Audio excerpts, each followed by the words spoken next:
Hey everybody, it's Jenny from GrowthMode Marketing. You're listening to Demand Gen Fix, the podcast where our team of growth moders and our guests discuss the ins and outs of demand generation and why we believe it's the key to long-term sustainable growth, especially in the HR tech industry.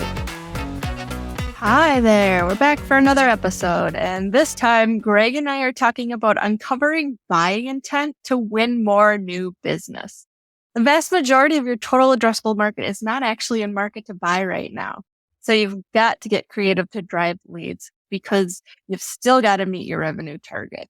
And I know for a lot of organizations in the HR tech space, the last year to year and a half hasn't been quite what we all had hoped it would be as far as business growth and hitting revenue targets. So if that is a challenge that you're currently facing, we're going to talk about some ways to try to uncover more leads that have actual buying intent. But first, Greg, let's talk about the challenges. I mean, the reality is the odds are stacked against companies when they're prospecting, right? Like marketing and sales is not an easy game. Even in a good year, right? In a regular year, the research shows that only 5% of your total addressable market is actually in market to buy. Even at your best, you've only got a 5% people out there that are ready to do anything.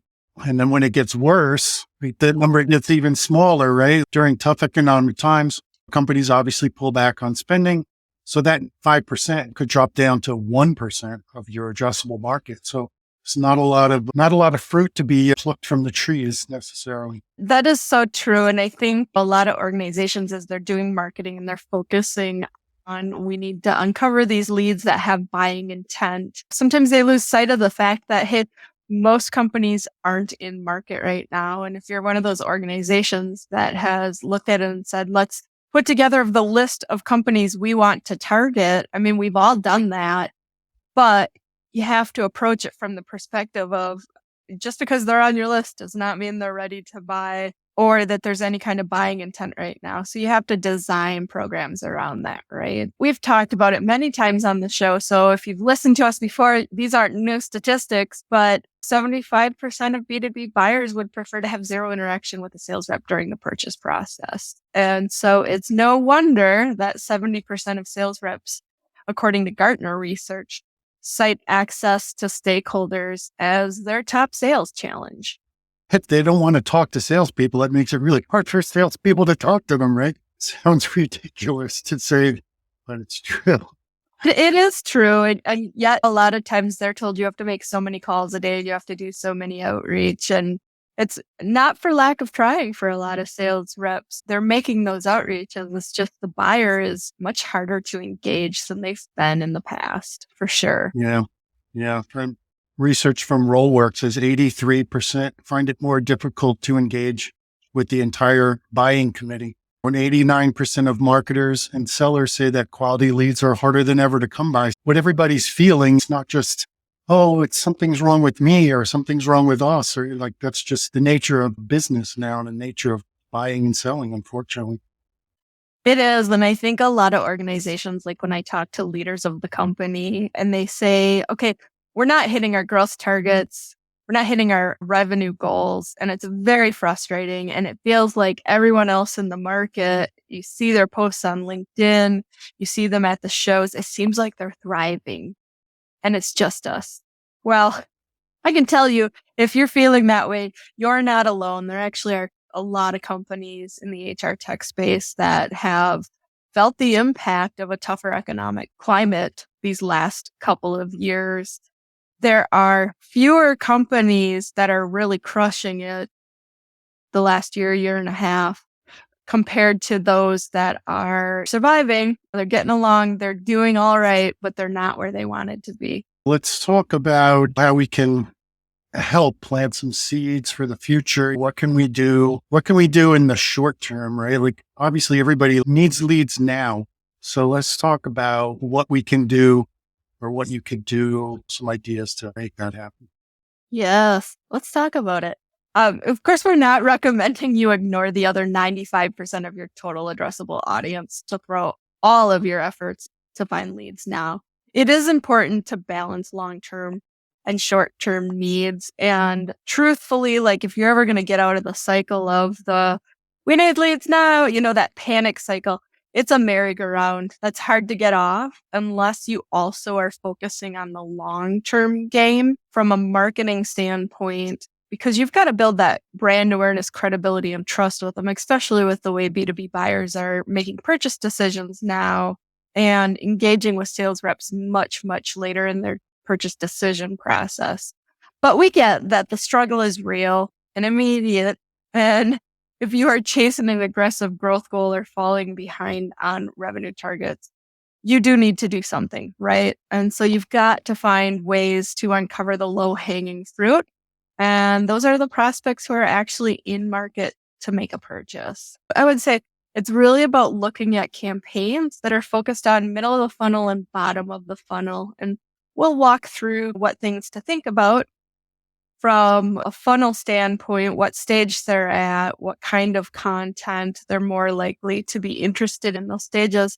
And then we'll finish up this conversation talking about a few ideas of marketing programs you can do to try to go after those prospects. So as far as funnel, right, middle of the funnel is people that are in consideration type of phase, right? That's companies that know they have a problem. They're trying to figure out what's the best solution to address it. So that's traditionally what you would call a middle of the funnel type of prospect. And what they want to know is what products exist that help solve my problem? Who are the companies that offer these solutions? What other options are there and how do they compare to each other? So it's really that considering, doing research kind of phase. Yeah. And then when you look at the bottom of the funnel, that's when they're in that decision stage. So these are companies that have done their research. They know how they want to solve the problem, and they're ready to evaluate a short list of vendor options. A lot of times, because prospects are making up to 80% of their purchase decision before they'll engage with a sales rep, this is the point when they've got a short list of vendor options where they typically will raise their hand and say, okay, I'm ready to have a conversation with you. And so you want to be in front of them before they get to the decisions phase, obviously. You want to start getting at top of funnel to build that brand awareness, credibility, and trust. But definitely middle of funnel when they know they have a problem and they're looking at what are the different options and solutions out there to address it. But when you get to the bottom of the funnel and they're closer to making that decision, what they want to know at that stage is what are the core features of your technology solution and how does that help solve the problem that they have? What differentiates competitors from each other?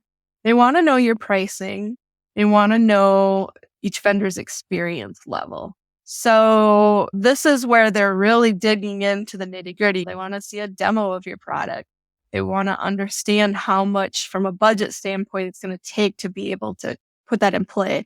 What does implementation look like? You started to say that, like, they're also probably thinking about what other things are connecting on the back end. Who else am I going to need to bring into this process? What other software connects to this and IT people do I need and all that kind of stuff they're starting to mull over in their minds.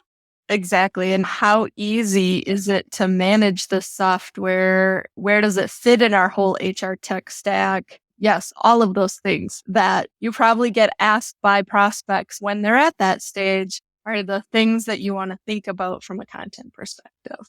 So let's talk about some ideas for kicking up lead activity. It's easy to talk about like the stages of the funnel, but we're trying to uncover these elusive buyers, and it is like trying to find a needle in a haystack because, as Greg talked about earlier, if a normal economy means 5% of companies are in market at any given time for your solution, when the purse strings tighten up and it's a tougher economy and a harder selling environment, there's 1% that might be in market. So give us some thoughts. What are some things organizations can do to identify who the high intent buyers are?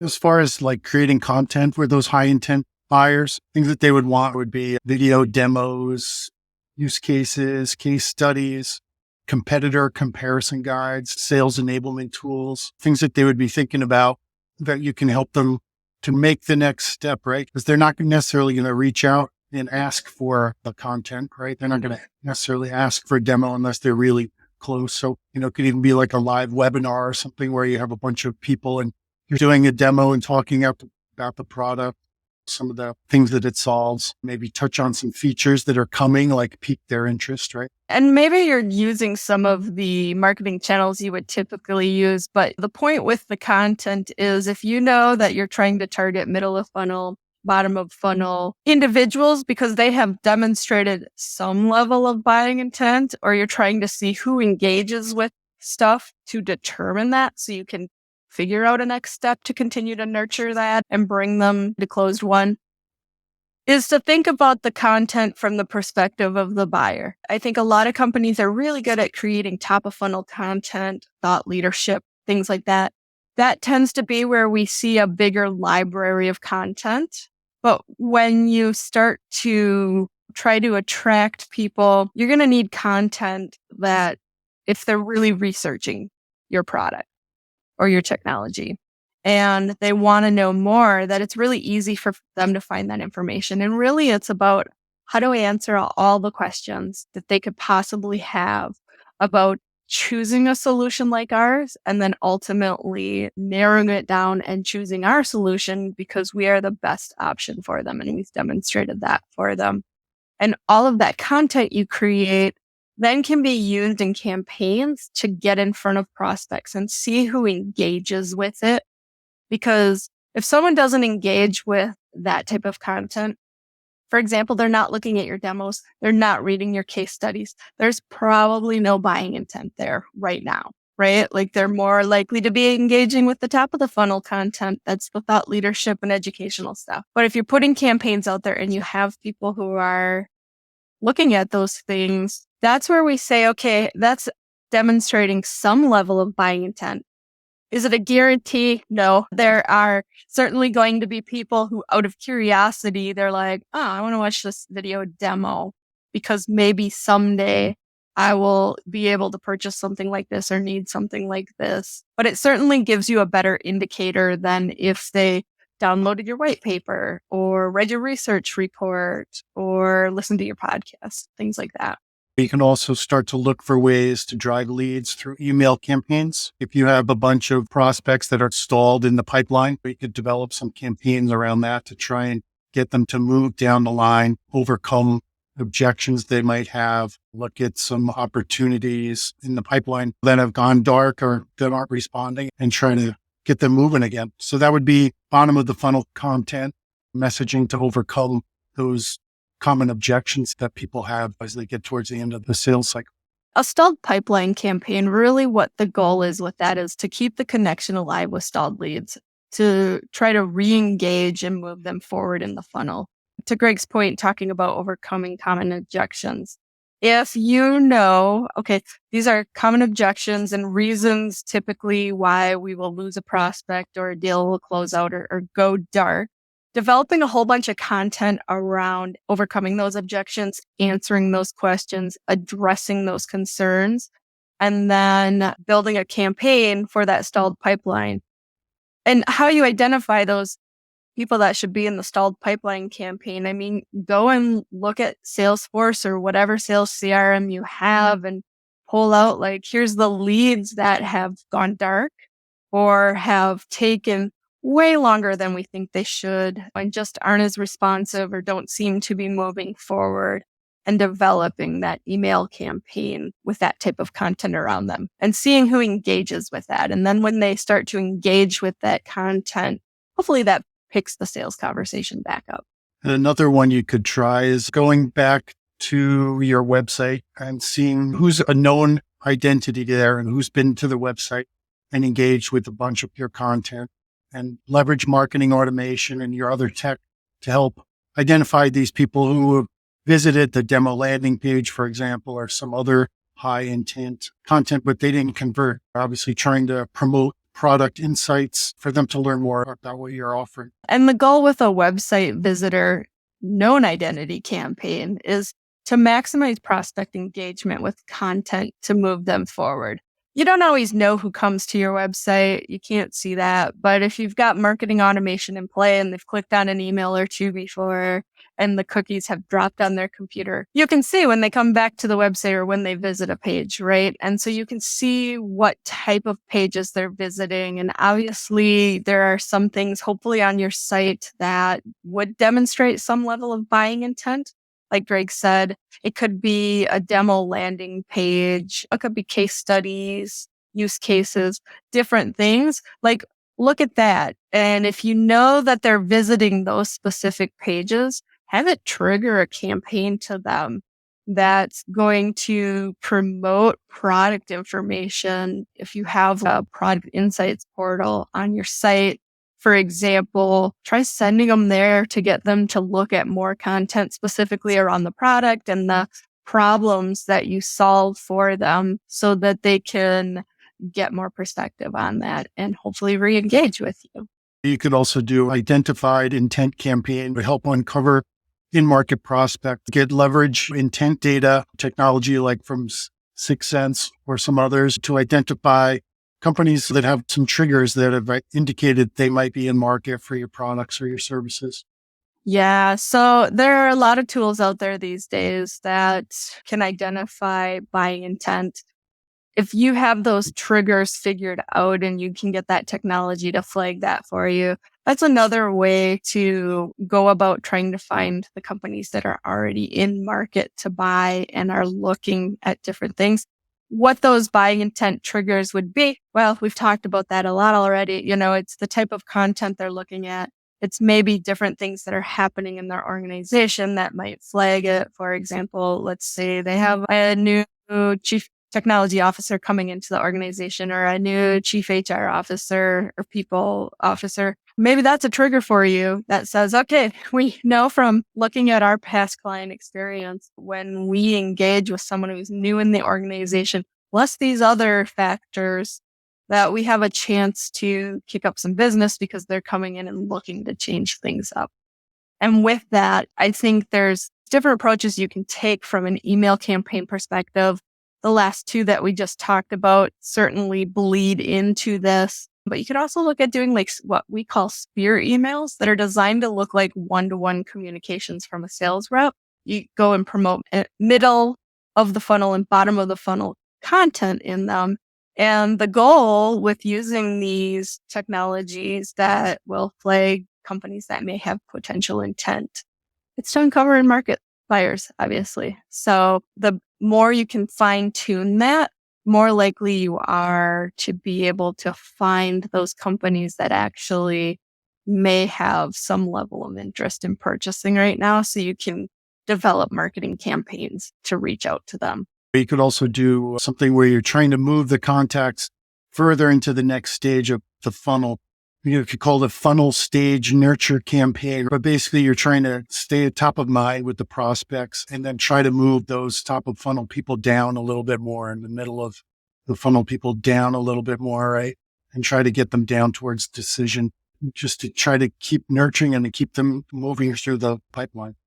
Yeah, this is a pretty basic approach. I mean, it's not something earth-shattering. I'm sure we're recommending to people to, hey, set up nurture campaigns. But if you build the nurture campaigns in a way where you have like 3 streams, and it's like, okay, we've got a top of funnel stream, and we're going to put everybody in that top of funnel stream. See how they engage with the content. And if they don't engage, like, okay, there's probably not any level of buying intent there right now. They're not even engaging with the top of the funnel. But if they start to engage with the content, then they can drop down into the middle of the funnel stream. And if they're looking at content and engaging with it, okay, maybe there is some level of buying intent. Let's test this out and drop them into the bottom of the funnel stream to put more focused content on.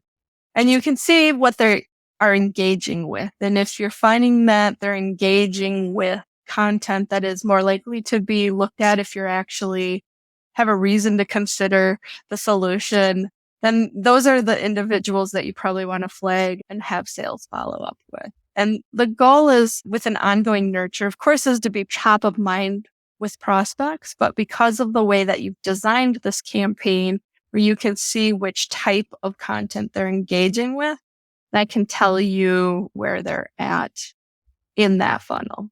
And of course, you can always try leveraging digital advertising to get more people to your content, right? As long as you're making your call to action very clear of what it's all about and targeted to your ideal customer profile, you can do some advertising and drive people to your product insights page on your website. Obviously, ungated content you're driving them to and keep them engaged and informed. One thing to think about, like digital advertising, I think is a spot where a lot of organizations jump to immediately when they want to drive leads. It's really important to think about your approach with this. You don't necessarily want to run a bunch of ads that are like, view our demo and throw it out there. Most buyers aren't going to see one ad that says view our demo and be like, you know what? I think I need this HR technology solution. Sign me up. In fact, even if people click on it, the bounce rates on those pages tend to be pretty high. But I think if you look at a digital ad strategy where it's like, okay, we want to see if there is buying intent out there and uncover those individuals, actually start with content that is maybe top of the funnel. Don't gate it, but have those ads. When they click on the ad, it takes them to your website. They get to see the content for free. Guess what? Now you've got them cookied, so you can do retargeting ads for them. And if they're going specifically to certain pages on your website that might demonstrate some level of buying intent, like they go to your pricing page, they look at your case studies, they watch your video demo that you have on the site, those are the ones you want to retarget. And from a retargeting ad perspective, you want to continue to stay in front of those prospects for 30 days, 60 days, 90 days for that brand awareness. And you just keep pushing more content around potential objections to them. It's a lot different approach, I think, than a lot of companies take, where they're just like, we'll put these, if they search on these terms and we offer a demo, anybody that's interested will click on it. Well, there's a lot more that goes into getting someone there than that. And I don't think it's as easy for most organizations as that makes it sound. Like you've got to do a lot of nurturing along the way, but you can continue to put the kind of content in front of them that is valuable to someone with actual buying intent to nurture them so that they do raise their hand and say, okay, I am ready to see that demo. Yeah, you're right. They're not going to just click on an ad that says get a free demo, right? Because again, it goes back to where we always go, right? Like you don't have the credibility and trust and the awareness. So you need to start with that and get them to understand where you are before they're going to even just because there's an ad that says get a free demo. Like they're not going to click on that. You wouldn't click on that. I wouldn't click on that. And I think the reality is from that perspective, because a lot of companies actually run digital ads, that is the whole intent of it. But think about it from the buyer perspective. If you're ready to see a demo on something, you've probably already done a lot of research. They've already been to your site. They know you exist. They're more likely to go directly to your site to book a demo call than to click on the ad that pops up while they're on LinkedIn or they're searching on Google to be like, oh, that's right, I wanted to see a demo. Click. Like it doesn't work that way.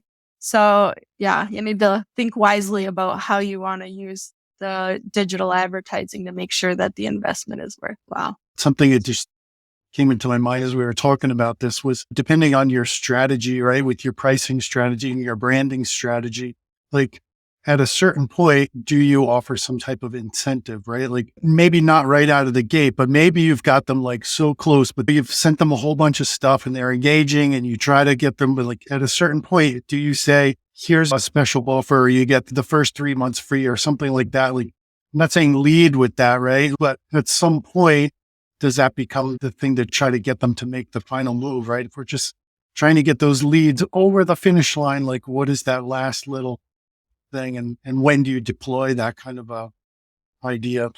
Yeah, I think the key takeaway from this conversation, we know that for many of you, you're trying to win the short game by bringing in more leads to fill the sales pipeline. Just make sure that you don't overlook the fact that without a long game, it's way harder to win the short game. It's so important to have a marketing strategy that balances both the short game and the long game. But in the meantime, we hope the ideas in this episode have helped you uncover a few more in-market leads to start sales pipeline moving in the right direction.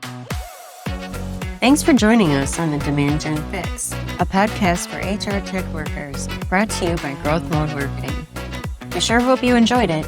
Don't forget to subscribe for more perspectives on demand generation and B2B marketing strategies. Plus, give us a like. Tell your friends. We'll see you next time.